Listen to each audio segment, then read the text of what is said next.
Welcome to our live class today. We're going to be talking about yoga and exhaustion. And so, sometimes I guess we're all just a little bit tired, and it happens because of things, you may be taking care of someone or just your normal day-to-day life, and then something else gets added in. And most of the time, I think we do it with joy, and we do it from a sense of duty, and that's or just it's just your job, and so you're doing it, and so that's fine. But there are those moments when we are exhausted and we feel depleted and exhausted and tired, and if you do look for yoga to see, okay, what can I do? I think maybe the answer could be in a pose where you can physically rest, and that's, you can take a restorative approach to the pose, or you can start looking at something a little bit more, maybe the word is deep, a little deeper than that. So yes, the body has to rest, and that's very important. But I do think that we have the exhaustion, and then we have the stories around the exhaustion. And the exhaustion in itself, it's easy. You have a good night's sleep, or you have an amazing restorative practice, and you restore a lot of these things in the physical level, which are important and necessary. If you don't do it, I think there's also a lot more problems can come out of it too. But I think what I wanted to address is this maybe practice of we are exhausted, and of course maybe then we have even more of an opportunity to start telling stories around each of those events.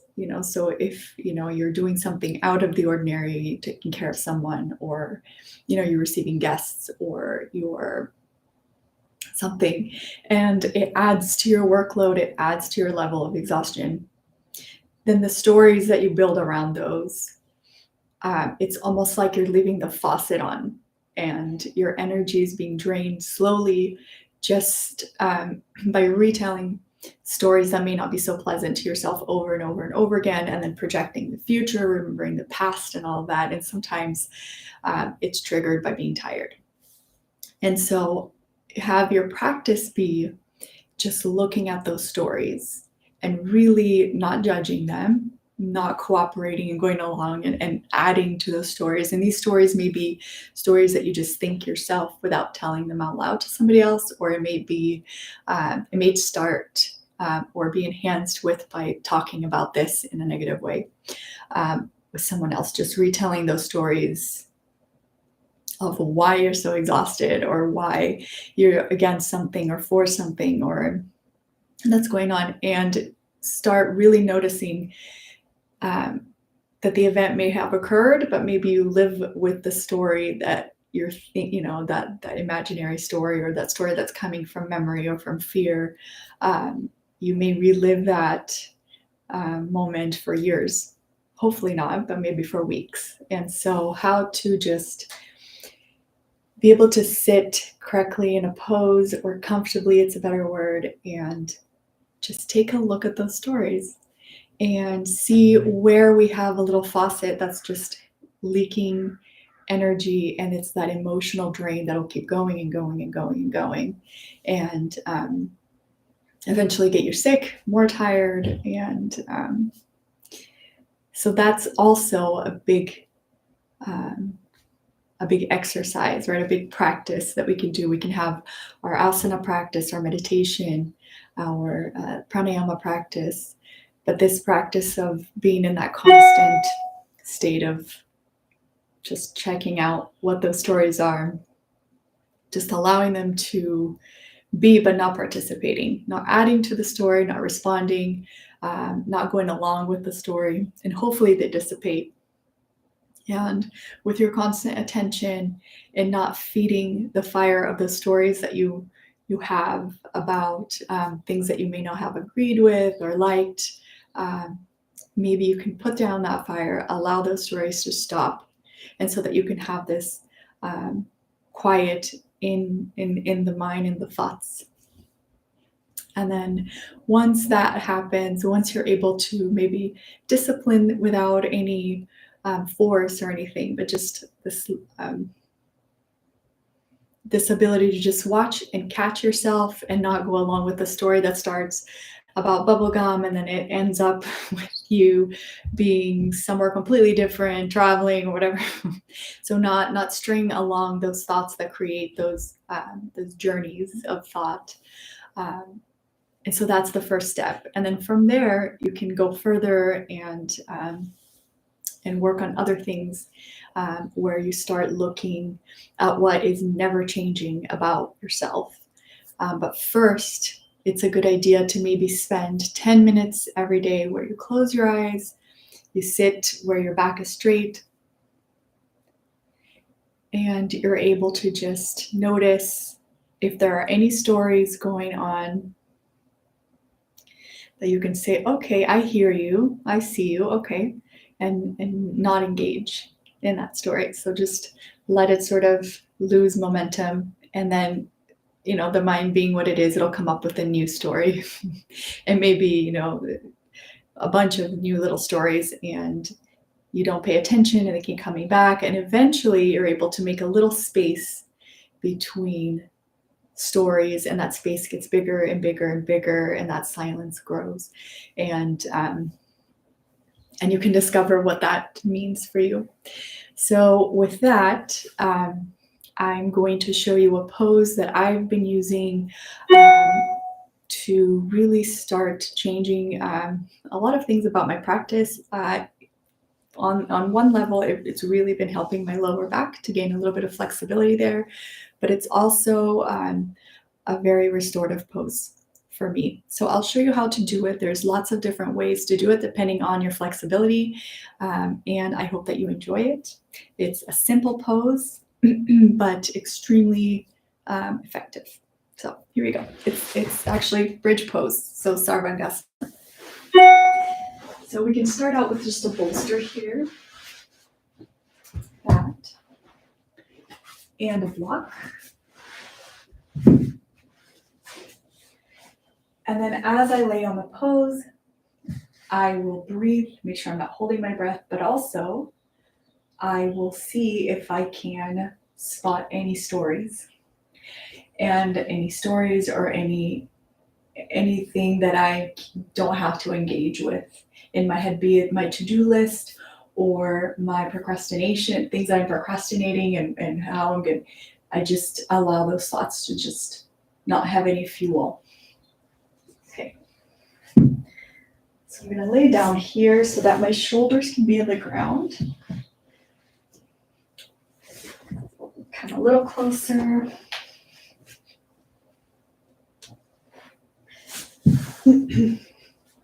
So shoulders here on the ground and feet on the wall. So that's what it looks like. And if this hurts your lower back, then just put the feet on the floor like this. All right, so shoulders on the floor. And then here, just release the belly. Release the eyes, the ears, and the throat.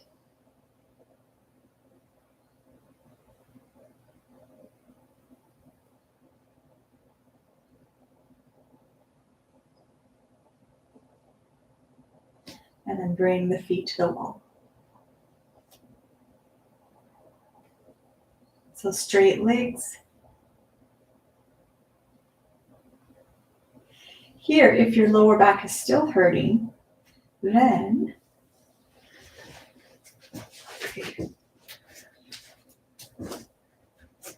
we're going to just add a little bit more height for the feet. So really great way to just start working on this very sensitive area here. So add a little bit of height on the feet and straighten the legs and start opening the chest nice and slowly. But breathe, inhale, lift the chest here. So we're gonna have the, just like last week's video, where you lift the chest, you just have this gentle lift almost of the ribs and of the lung up towards the collarbone.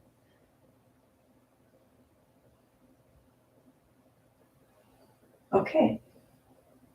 So if this works for you, you can stay here, release the belly, release the brain, especially this occipital area of the brain in the back of the head, eyes, ears, and throat.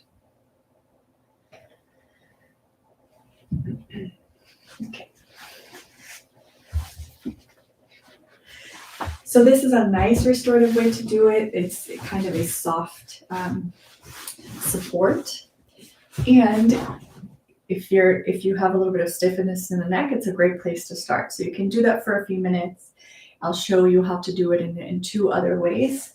So I can use a block here and just lay down on the mat. So I come onto the mat and I can use this block, and it's 3 heights. So I can use it this way on the lowest setting and on the medium. So if I use it on the lowest, I put it underneath my sacrum here, right underneath there.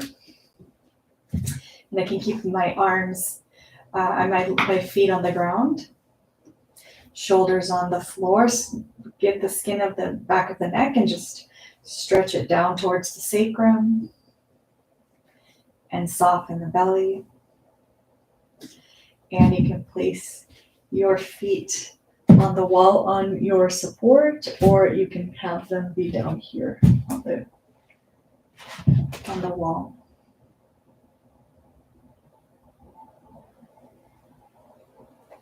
And then when you're ready, you can increase the height.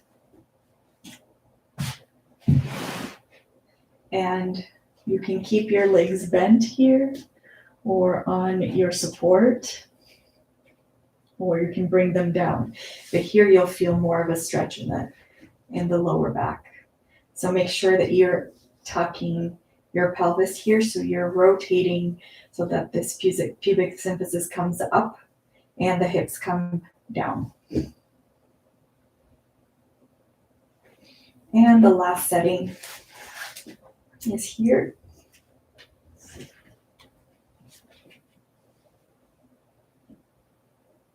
So here, really lifting the chest, rolling the shoulders back so that you can stretch the skin of the back down towards the sacrum, lift the collarbones towards the head here, lifting the chest without lifting the floating ribs up. You lift the chest like a shoulder stand base here. Soften the belly, eyes, ears, and throat.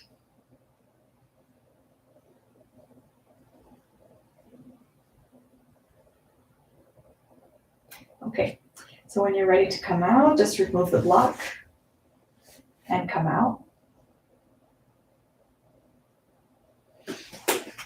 Okay, roll to the side. So I'll show you one more way to do this where you're using the chair, and this is a deeper stretch, so you can maybe sit in one of these variations for a few minutes before, and then you can hold the pose using the chair for a little while longer. So I'll show you how to do that.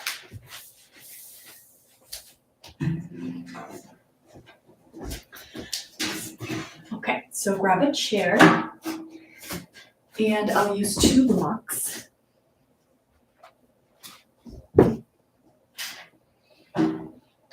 Okay, and it's nice to have the chair on a sticky mat so that it's not going to slide on you.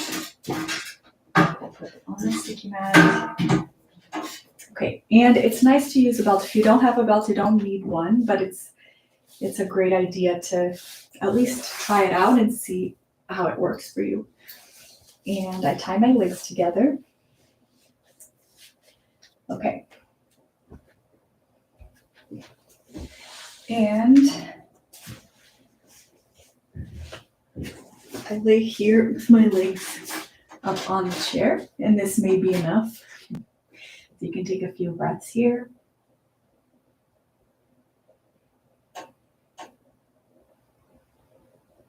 So this is going to be a really great practice for your shoulder stand. It'll start opening the chest and the neck and the shoulders. So it's a really nice way to practice that. And also, it's a great setup with props to do the Setu Bandha or bridge pose. So you start out with a block here underneath your sacrum. So you're not putting it anywhere on your lower back or on your rib cage, just on the sacrum, this block. So block on the sacrum. And then I grab my second block and I lift up and I place that second block right on my sacrum. And I straighten the legs. And if I can, I grab the chair. If not, I can put belts around here and hold the belts. Okay, so there we go. I can lift my leg up a little bit if my lower back hurts. So here, when you're on this pose, make sure that you don't turn the head. So keep the head facing the ceiling, so don't look to the side.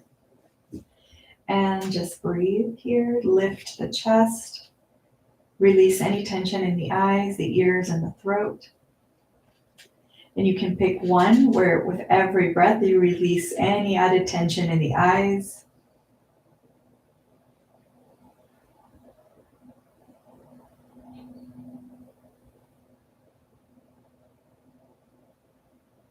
So inhale, feel the lens of the eye and release any tension, any puffiness in the eye.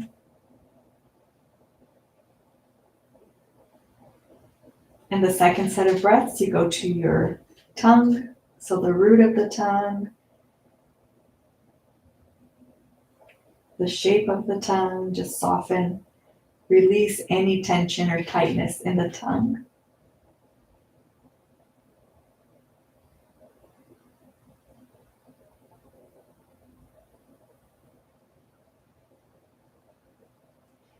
And for the next two breaths, just release any tightness around the ears. Make the ears deep and soft.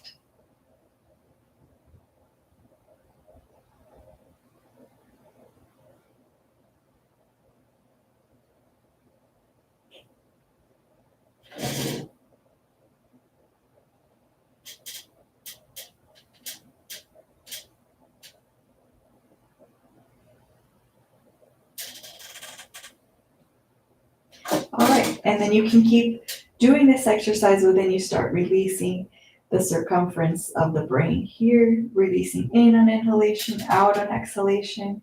You can release the pressure in the back of the neck, in the very top of the spine here, the occipital formation. You can release tension there, and then you can start doing them all together. So you could spend however much time you have available in this pose.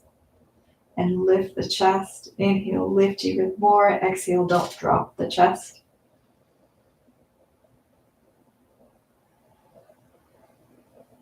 And inhale and exhale through your nose. So to come out, you're going to inhale and then exhale, bend the legs, and lift on the chair a little bit here. Lift your pelvis, remove the blocks. And then come back down to the floor and rest here in the chair for a few minutes.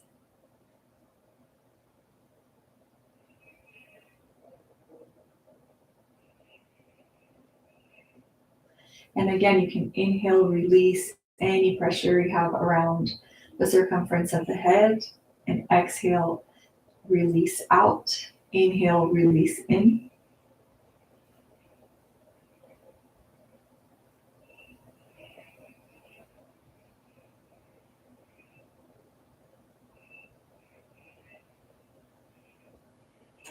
Okay.